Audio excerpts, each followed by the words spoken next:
Hello and welcome to the Adorable Anarchist World, episode, sorry about that, episode 5. And before I start this episode, I just want to say, hear me out. Don't just jump to the comments calling me an anarcho-communist or anything. I had someone do that earlier this week. And I even had to point out what I've been saying all has to do with voluntarism, whatever you want to, however the hell you say it. But hear me out, because I'm not an anarcho-communist. I would never be for anarcho. I was once a social anarchist, but even then, I don't think I was really ever an anarcho-communist. I was more of an anarchist individualist than anything. Okay, on to the show. Today's episode talks about mutualism, corporations in a real free market, and just hierarchy in general. Now then, I swear, the more I experience the corporate world, the more and more of a mutualist I am slowly becoming. Jokes. I don't actually mean that. However, I must point out there are some things that I have found in the works of Proudhon, however the hell you say it. I found some things in his work that I found to be actually pretty true. And the more and more I thought about it, the more and more it hit me. So I'm going to go back to earlier this week, because earlier this week is pretty much what inspired the idea of this episode. It was the day that the big corporate guys came in at my work. And I'm not going to say where I work, but let's just say we work with trucks a lot. I'll say that much. So the big corporate guys, next time you're moving, come to us. The big corporate guys came in, and I realized something. They don't actually make anyone's life easier. They just make things harder. The structure that they keep their business in constantly represses innovation, and it just doesn't work.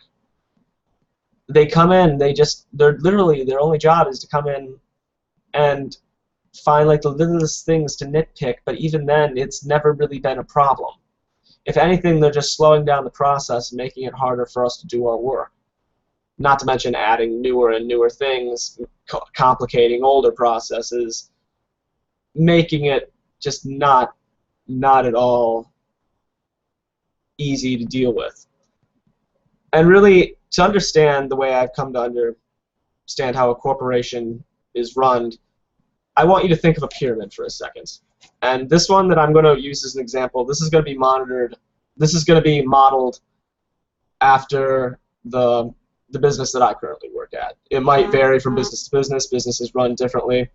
But as far as corporations and most businesses today go, because of the state, they have to be made in this somewhat pyramid fashion.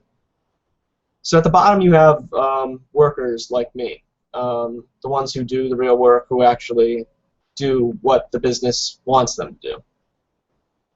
Then right above that you have more the telephone people, the call center people. That's not, I don't know if that's the case for every business, but in my business's case, that's what it is. They get paid more, even though they just make everyone's life harder. But either way, they are making about not much better than us, so I'm not going to complain too much.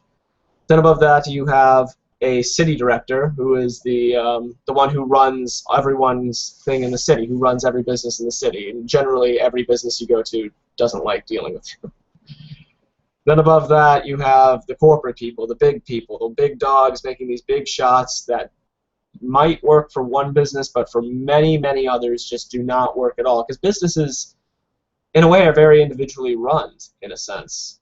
Because the individuals who run them get to know each other very well, but they don't really know anyone else at another one that might be like on the other side of town. Like, I don't know, that's my personal thought on it.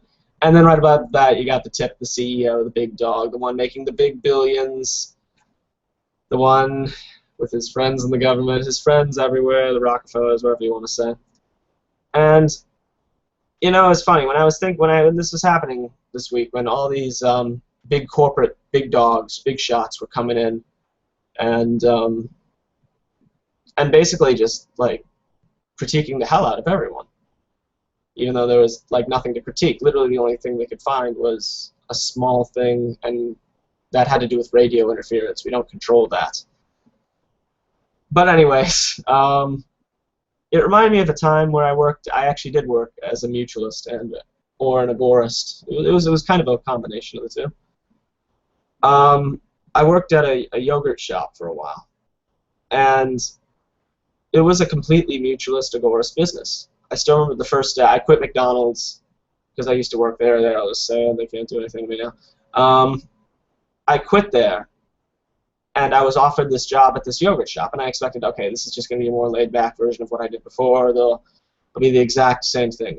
No, it wasn't. My first day there, no stupid training video, none of that. Like, if he had to train me in anything, he would train me himself. He would practically show me what I had to do instead of showing me some stupid video that isn't even going to help anyways, and take some stupid test that doesn't even help anyways. And the thing was, another thing was, I first got my first pay. It was completely agorist. It was under the table. All those bills, none of it. I wasn't paying any taxes on any of this. But anyways, but it was also very mutualist too, because there was a kind of a sense, and I know from firsthand fact that it was very. If I were to ask you to do something, you would do it not because I am asking you to, because I'm above you, but because it's in both of our interests, and you know that if you were to ask me to do something similar, I would do the same thing. And it was just really nice being able to work like this. It was honestly the best job I'd had. I was able to read there, but at the same time I would help others out. Like, I learned a lot more here, and I definitely grew a lot more as a person at this business than I ever have in any other place I've worked. And I think that's sad, because if you can't enjoy the place you work, then what's the point of working at all? And I'm not saying go out and quit your jobs all like that. You gotta make money, because of course, as you're about to see what I'm about to explain, as I delve into the next subject that I know is gonna have many of you turn on me like piranha. But all I can say is hear me out, because that's why I started off saying that I'm not an anarcho-communist after someone accused me of that.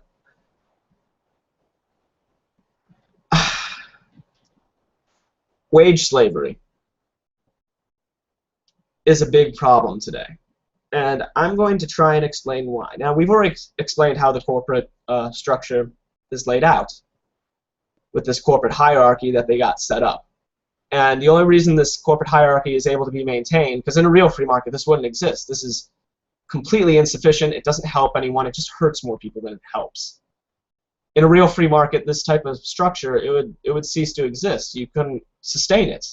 Other corporate structures would emerge, or not even corporate, so this business structures in general, because I don't know why even call them corporate. Other business structures would emerge that would just do such a better job and be so much more innovative and be so much more efficient that they would just, the corporate ones could not keep up. The corporate structure survives and thrives on the state. If it isn't for the state, the corporate structure would have been gone long ago. And you know what, this doesn't, I just want to make this clear real quick. This doesn't mean that there's no room for adventure capitalists in the world either. It just means that business models would allow things for the business capitalists to acquire and do, to spend less, produce more, and give more back. That's what the better models would entail too. Just a little thing that I thought, a little detail for later. Anyways, wage slavery. Now, wage slavery is just a horrible thing, and many people define it as something differently. The socialists definitely define it differently than any of us will, or as I will. But I was once a socialist, so maybe I'm somewhere in there because someone called me an ANCOM. All right. Wage slavery. Now, some will say that we should raise the minimum wage. But little do they realize that that is just progressing wage slavery, because the fact that there is a minimum wage shows that we are slaves to wages.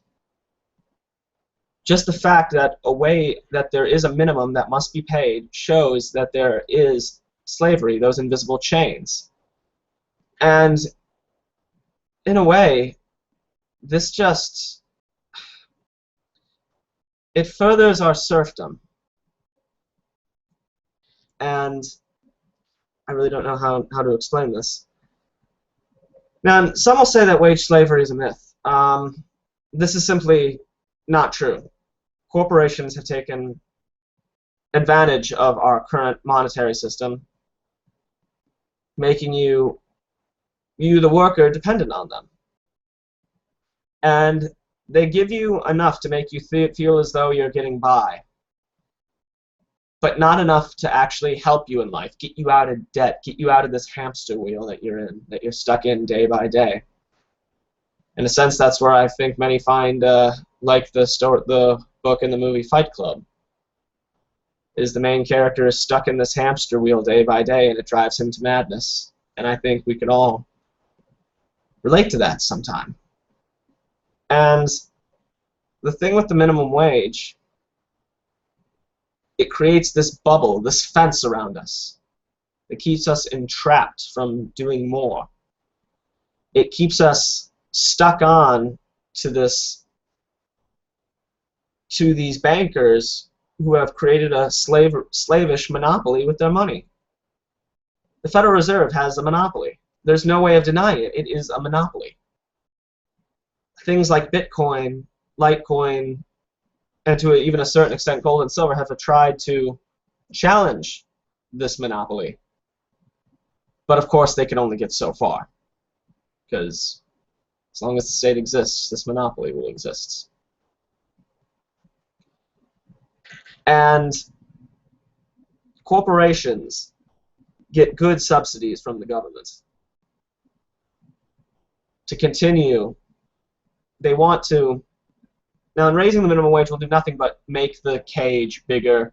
But what will eventually happen is you'll see those who are in the cage will grow larger as well, and the cage will just become just as large as it was before, just as small as it was before. You won't see people getting helped out more because the wage has been raised.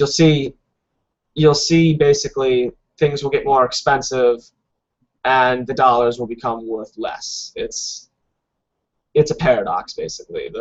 And I find that sad because advocating for no minimum wage today seems like such a extremist thing, and I really don't understand that. It really shouldn't be that.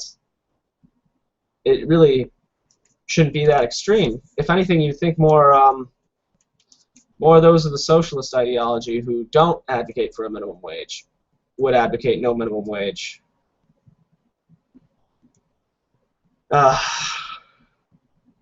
So you can't leave the job, of course, and that's the sad thing, is you're just enslaved. You're afraid that if you get out there, you'll be out on the streets sucking dick for money.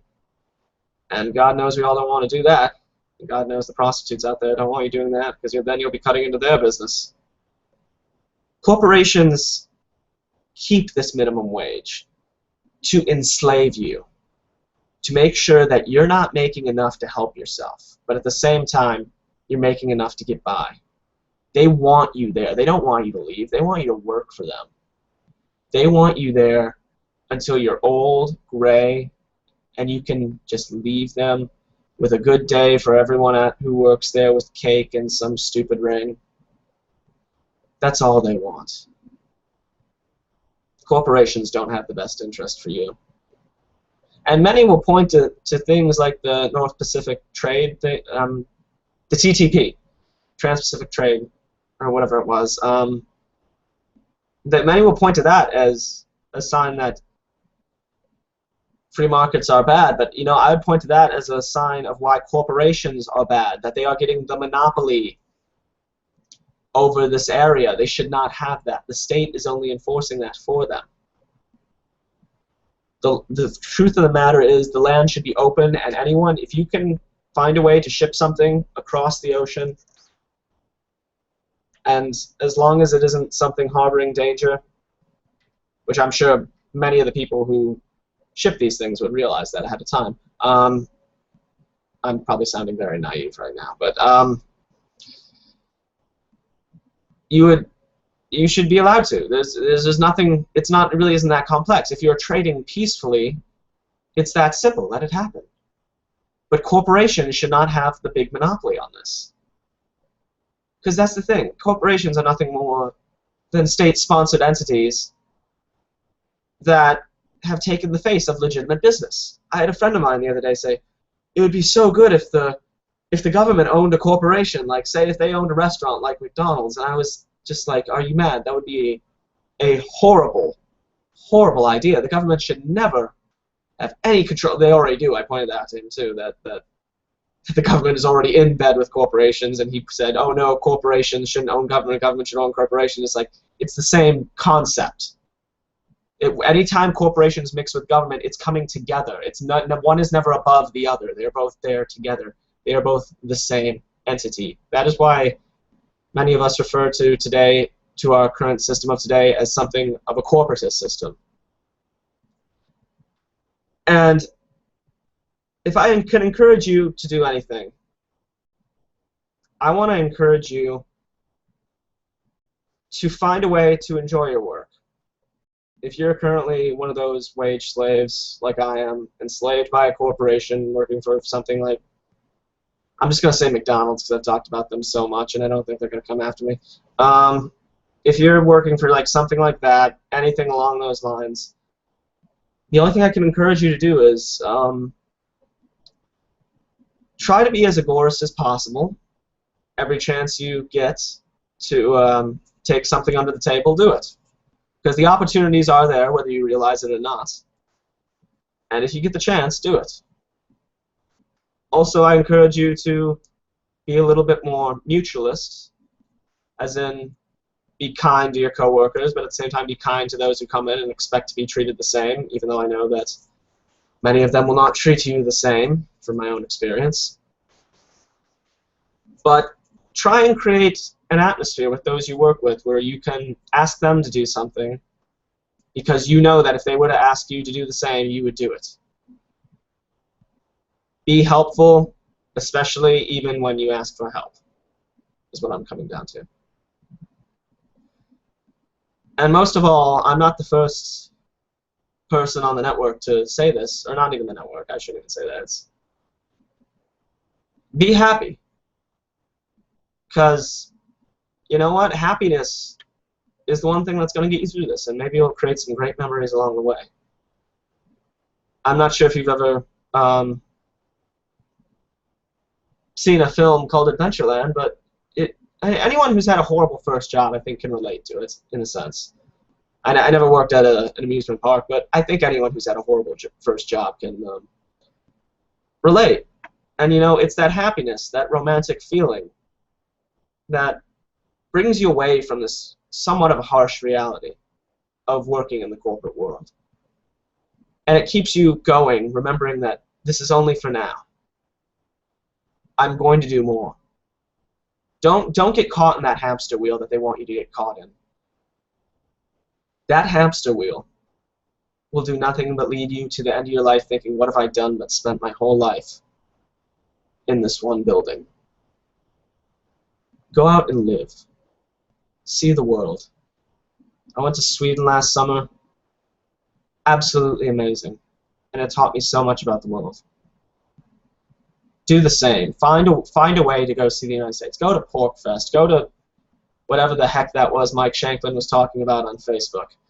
Go start your own thing, for Christ's sake. Get some people together. Start an intellectual circle. Find meaning in life outside of the corporate world. Do not dedicate your life to them. If anything, they should be the ones dedicating their lives to you because you're the one working for them. Without you, without anyone, they are nothing. Think about it. If every employee were to quit their job at a fast food restaurant tomorrow, if every employee were to do that, they would be out of business for the most part. And of course they would try and get scabs and whatever you want to call them to take their place. But if there was a strong enough will to get that corporation out of business or change something, we can do it. Because that's the power of the market, is us, the control that we have over it as people. And I think that's what some people sometimes forget, is they think, oh, the market, corporations, businesses. No. In a sense, we are above the businesses. We control the businesses because we influence them. I think that's what many people think when they say vote with your dollars, don't vote with the ballot box. Because we control this. We can control the markets. Get out there. Be active. And I don't mean go on the internet and just complain and debate people. I do the same, I won't lie, but get out there. Because what is your worth? What is the purpose of even going online and debating if you're not even going out there and doing anything? I meet so many people who they are so smart, and online they are great, but they never really go out and get active. Like Christ, go to a protest, go, as I said before, go to an intellectual circle. Hell, go to the Libertarian Party for all I care. If you're really one of those people who thinks that there is hope in the voting system. Just get out there and do something. Direct action. As Mises wrote a book on action. So B, use your human action and go out there and make a difference in the world around you. It's that simple. And things like wage slavery, things like this corporatocracy, this oligarchy, this imperialistic world, where corporations can rip off the little guy, where they can crush the little guy, it will never change. No one will ever have the equal chances of making it anywhere in the business world, so as long as we are not doing anything out there. If General Motors and Chrysler were to have gone out of business when they went bankrupt, I think that would have greatly helped us and helped everyone a lot more than bailing them out. If they had went out of business, can you imagine what sort of things could have emerged from the vacuum they had left behind? Do you know how many businesses General Motors owns? It's the pure size of their corporate empire of owning all these other businesses that is leading to their own destruction. And even to this day, they can't even build a good car. Because it just goes to show you, they shouldn't still be around. We, the people, control this market, so we should take great hold in it. Which I encourage everyone, shop at flea markets, shop at farmers markets. Try not to go to these gray markets, because many of these gray markets, a lot of people behind the counter there, they're not going to report you their earnings to the state unless you use a card. Like, many of them, even, if you say, hey, can I pay in Bitcoin, they'll accept it. I'm not kidding. You can go to flea markets, and some people will accept Bitcoin, silver, or other forms of barter. If you ask me, that in a way, that's the real Agorist dream, is these beautiful free markets that you go to. And I'm about 5 minutes from my end right now, and I hope you can take something from what I've said today. I simply do not think, I still think voluntarism and anarcho-capitalism are great, because, and of course agorism, but I don't think this corporate structure will survive. Even the factory structure isn't really surviving. Innovation is stomping that out. And think about it, in a real free market, we wouldn't even have many of the electrical problems we have today. Nikola Tesla probably would have made energy free by now, because it was so abundant that there would be no point to put a price on it. Which, by the way, that is something that I read about earlier this week that I can't wait to see the state will somehow, or someone out there will some corporatist statist entity out there will kill. Nikola Tesla, the tower that he made, the energy tower, whatever it was, I don't know much about it exactly. I won't pretend I do.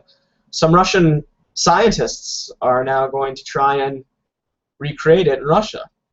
And I think that's great. If they can do this, if they can really pull this off, it could really shake the global paradigm.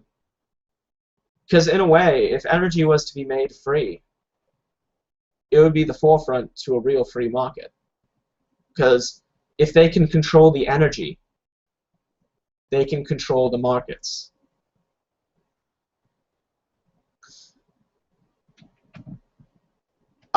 There's a lot of great things that I see in the world today that do give me somewhat hope for the markets. I will say that. For instance, Tesla, they made their patents open sourced. So now, if you were an adventure capitalist out there, and you wanted to start your own electric car business, you could.